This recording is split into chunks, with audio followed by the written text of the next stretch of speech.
হয়ে যায়। মা বাবা যদি নারাজ হয়ে যায় তাহলে স্বয়ং আল্লাহ নারাজ হয়ে যায়।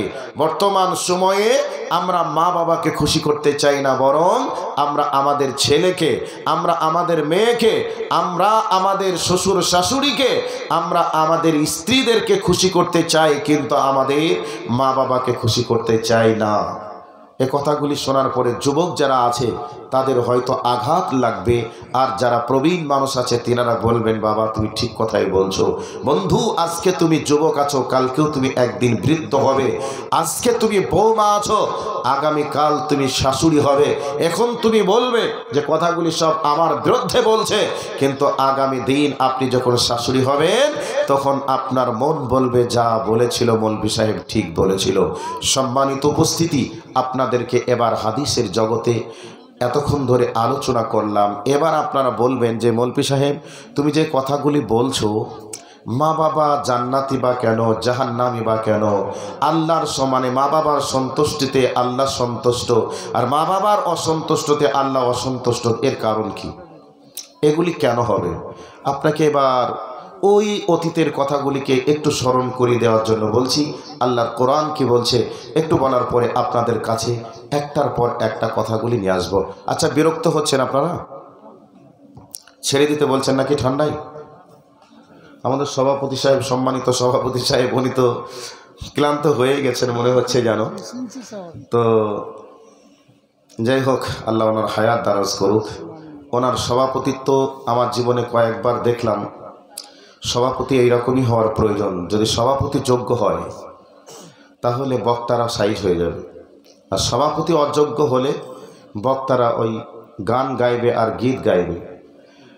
আর বর্তমান সময়ে জালসা কমিটি কে গান গাইতে পারে আর কে গীত গাইতে পারে, মানুষকে কে কি করে হাসাতে পারে, এইরকম বক্তাকেই আজকে সমাজের মানুষ নির্ধারণ করে সমাজে নিয়ে আসছে। পুরো জালসার স্টেজটাকে আজকে নাপাকে পরিণত করে দিয়েছে। কোরআন হাদিসের আলোচনা হয় না বর্তমান সময়ে, হলেও খুব কম হয়। তো যোগ্য সভাপতি যখনই থাকবে বক্তারও 13টা বাজবে। কথা বলার আগে ভেবে কথা বলতে হবে। তো যাই হোক, আমি 2 দিন শুনলাম ওনার কথা, আজকে এসেই শুনেছি, খুবই ভালো লেগেছে। তো আমি বলছি কথাগুলি, আমি যেটা ভুল বলবো আপনার কাছে আন্তরিক অনুরোধ, আপনি সেটা আমাকে শুধরে দেওয়ার চেষ্টা করবেন। আল্লাহর কাছে আপনার জন্য দোয়ায়ে খায়ের থাকবে ইনশাআল্লাহ। এবার বক্তব্য কোরআনের আয়াতের দিকে নিয়ে চলে যাচ্ছি। আল্লাহ রাব্বুল আলামিন বলেন, ইয়াখরুজু মিন বাইনিস সুলবি ওয়াত তারাইব। আল্লাহ রাব্বুল আলামিন পবিত্র কোরআন সূরাতুত তারিকের ভিতরে আল্লাহ পাক আমাদের অতীতের কথাগুলিকে তুলে ধরছেন। আমরা দুনিয়াতে যখন আসিনি তখন আমরা কি ছিলাম? আমাদের বাবার পৃষ্ঠদেশে ছিলাম। লম্বা ঘটনা আছে এখানে, ওই ঘটনাগুলি বলা সম্ভব হবে না। এক কথায় আমাদের মা বাবার মিলনের ফলে আল্লাহ রাব্বুল আলামিন আমাদেরকে নাপাক এক ফোঁটা অপবিত্র পানির মাধ্যমে আল্লাহ পাক সৃষ্টি করেছেন। তো আল্লাহ পাক সূরাতুল মুমিনুনের ভিতরে আল্লাহ পাক বলছেন, সুম্মা মিন নুতফাতিন সুম্মা মিন আলাকাতিন সুম্মা মিন মুযগা।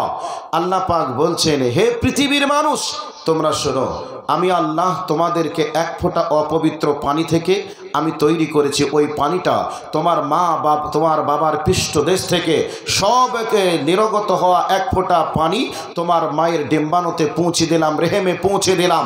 এই রেহেমে তোমার মায়ের পেটের ভিতরে 40 দিন নুতফা আকারে তোমাকে আমি রেখে দিলাম। 40 দিন পর এটাকে আমি আল্লাহ রক্তে পিণ্ডে পরিণত করলাম। আবার 40 দিন পর আমি আল্লাহ ওটাকে মাংস পিণ্ডে পরিণত করলাম। এভাবে আল্লাহ পাক বলছেন, তোমার মায়ের পেটের ভিতরে 43 বার যখন হয়ে গেল, একটা মাংসের টুকরে পরিণত করার পরে হাড় দিয়ে, ছাউনি দিয়ে, কভার দিয়ে সুন্দর করে আমি তোমাকে তিলে তিলে তিলে তিলে তোমার মায়ের পেটের ভিতরে আমি তোমাকে বড় করতে শুরু করলাম। তোমার মায়ের পেটের ভিতরটাকে আমি আল্লাহ এমন একটা সুরক্ষিত ঘর আমি তৈরি করে দিলাম। ওই ঘরের ভিতরে পৃথিবীর কোনো রোগ জীবাণু যা গিয়ে তোমাকে অ্যাটাক করতে পারবে না, আক্রমণ করতে পারবে না। এইরকম একটা কভারের ভিতরে, প্যাকেটের ভিতরে আমি আল্লাহ তোমাকে রেখে দিলাম। তোমার মায়ের মাসিকানা রক্তকে, মেন্সকে আমি আল্লাহ বন্ধ করে দিলাম। তোমার মায়ের নাভির সঙ্গে তোমার নাভিকে তারের মতো কানেক্ট করে দিলাম, কানেকশন লাগিয়ে দিলাম। তোমার ওই মায়ের মাসিকানা রক্তকে খেয়ে খেয়ে তুমি তিলে তিলে বড় হয়েছ।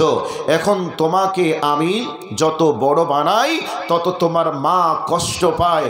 তোমাকে পেটের ভিতরে রেখে তোমার মা খেতে পারে না, তোমার মা সংসারের কাজ তারপরেও সে ফেলিয়ে রাখে না, বরং তোমার মা সারাটা দিন হাড় ভাঙা পরিশ্রম করে খাবার রান্না বান্না কমপ্লিট করে যখন তোমার আব্বার সামনে বসেছে, খাবার খুলে দিয়েছে, তোমার মা খাবার যখন খেতে বসেছে তখন তুমি তোমার মায়ের পেটের ভিতরে লড়তে শুরু করেছো, তুমি লাথি মেরেছো, গোতা মেরেছো।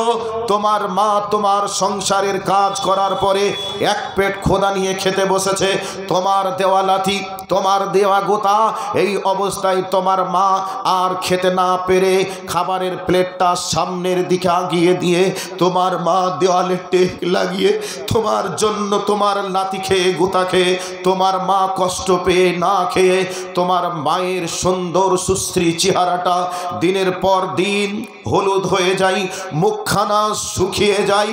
এরপরে আবার কাজে কামে ব্যস্ত হয়ে পড়ে। যত তুমি দিন দিন তোমার মায়ের পেটে বড় হও, যতই তোমার দুনিয়াতে আসার সময় হয়, ততই যেন তোমার মায়ের কষ্ট বেড়ে যায়। তোমার মা এমতো অবস্থায় কষ্টেই তোমার মা অতিষ্ঠিত হয়ে তোমার মা মনে মনে ভাবে আমি হয়তো আর দুনিয়ায় বাঁচতে পারবো না, দুনিয়ায় আমি আর টিকতে পারবো না। এই অবস্থায় তোমাকে যখন দুনিয়ায় পাঠানোর সময় আমি আল্লাহ নির্ধারণ করি তোমার মায়ের পেটের ভিতরে এমন যন্ত্রণা শুরু হয়ে যায়, 32টা নাড়ি নিংড়ানো যন্ত্রণা, ব্যথা। তোমার মা লোড না নিতে পেরে তোমার মা মনে করে এটাই হয়তো আমার জীবন শেষ, আমি আর জীবনে বাঁচব না। এই অবস্থায় তোমার মা তোমার আব্বাকে বলে স্বামী জান, তোমার সংসারে থাকতে গিয়ে হয়তো আমি ভুল করেছি, অন্যায় করেছি, আমাকে তুমি মাফ করে দিও, আমাকে তুমি ক্ষমা করে দিও। আমি চললাম ক্লিনিকে, হসপিটালে, হয়তো আমি আর তোমার কাছে আসতেও পারি, আল্লাহর হস্তে তুমি আমাকে মাফ করে দিও। তোমার মা তোমাকে জন্ম দেওয়ার সময় তোমার মায়ের 32টা নাড়ি নিংড়ানো যন্ত্রণা ব্যথায় তোমার মা তোমাকে যখন ডেলিভারি দিয়েছে তখন তোমার মা যুদ্ধের ময়দানের মতো রক্তেই রক্তিত হয়েছে, তোমার মা চলাচল গতিহারা হয়ে গেছে। এই অবস্থায় আল্লাহ পাক তোমাকে ইশারা করে বলতে চেয়েছে তুমি যখন জন্ম হয়ে গেলে তোমার মা রক্তে রক্তিত, তোমার মা শরীরের ব্যথার যন্ত্রণায় আর নড়তে পারে না। এমতো অবস্থায় তোমাকে কে দেখবে, তোমার কান্না মুখে কে হাসি ফোটাবে? এই অবস্থায় আমি আল্লাহ তোমার মায়ের অন্তরের ভিতরে তোমার প্রতি একটা দুর্বিনীত মহাব্বত তৈরি করে দিয়েছি। ওই তুমি ট্যাঁ করে কেঁদেছ আর তোমার মাকে বলেছি দেখ এত কষ্টের ফলে, এত কষ্টের ফসল স্বরূপ আমি তোর পেট থেকে কি বার করেছি, একবার দেখ তোর পেটের ভিতর থেকে হীরেমতি মুক্তা জন্মগ্রহণ করেছে, একবার তুই দেখ। যখন তোমার মা তোমার মুখের দিকে তাকিয়েছে, তোমার মায়ের 32টা নাড়ি নিংড়ানো যন্ত্রণা ব্যথা তোমার মা ভুলে গিয়ে তোমাকে কোলে নিয়ে রক্তাক্ত দেহে তোমাকে কোলে নিয়ে তোমার কান্না মুখে চুমা দিয়ে তোমার মা হাসি ফোটানোর চেষ্টা করেছে। এরপরে তুমি কেমন করে তোমার সেই মাকে তুমি আঘাত দিতে পারো, কেমন করে তোমার সেই মাকে ভুলে যেতে পারো, কেমন করে তোমার মাকে ভুলে তুমি আজকে এই দুনিয়াতে ছেলে নিয়ে বউ নিয়ে তুমি আনন্দ করতে পারো? এই মা তোমাকে কত যন্ত্রণা, কত যন্ত্রণা দিয়ে তোমাকে দুনিয়ার বুকে দুনিয়ার বুকে তোমাকে জন্ম দিয়েছে। শুধু তাই নয়, আল্লাহ পাক ওই দিনকে স্মরণ করিয়ে দিয়ে সূরাতুদ দাহরের মধ্যে বলছেন হাল আতা আলাল ইনসানি হিনুম মিনাদ দাহরি লাম ইয়াকুন শাইয়্যাম মাযকুরা। আল্লাহ রাব্বুল আলামিন বলেন তোমাদের কি ওই দিনকে মনে পড়ে না? তোমাদের যেই দিন তোমাদেরকে কেউ চিনতো না, তোমাদের জানতো না।